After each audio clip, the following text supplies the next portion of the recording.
تعالي يا قمر هقولك على احلى واطعم والذ طريقه تعملي بيها الكرشه. طبعا بعد الفيديو ده هتعشقيها. يلا بقى بينا نشوف هنعمل الطريقه القمر بتاعتنا دي ازاي. اللهم صل وسلم وبارك على سيدنا محمد وعلى اله وصحبه وسلم. ازيكم يا احلى اخوات في الدنيا، يا رب تكونوا بالف خير. انا معايا كرشه عجالي، طبعا دي الكرشه دي انا ضفتها معاكم على القناه. هنبدا بقى نطبخها. حلة على النار هحط فيها معلقة سمنة كبيرة، وبعد كده هنزل بيه كوباية صين حب وفلفل اسمر حب، وحوالي كده عودين من الكرفس وورقتين كده من اللوري. هنزل بقى بالكرشة. طبعا الكرشة دي اللي انا كنت منضفاها معاكم على القناة، اللي حابب يدخل ويشوف تنظيفها. هنديها كده تشويحة كده مع التوابل على النار.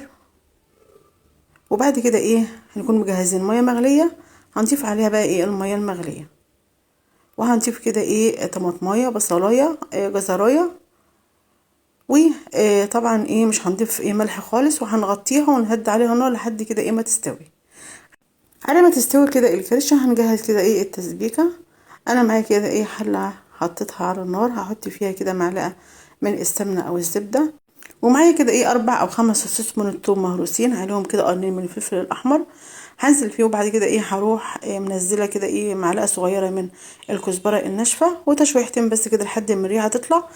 وبعد كده هضيف عصير الطماطم، وعليهم بقى التوابل، معلقه صغيره من الفلفل الاسمر، ومعايا كده معلقه صغيره من البابريكا، وملح لحد طبعا لحد ما الاكل كده يتظبط معاكي.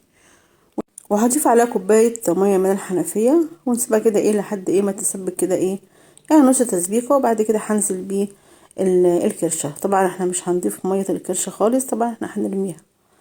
طبعا الكرشه استوت، هنضيفها بقى على الطماطم كده وتقعد بس كده غلوتين لمده 10 دقايق، وكده تبقى معاكي احلى واطعم والذ كرشه. جربوها ان شاء الله هتعجبكم.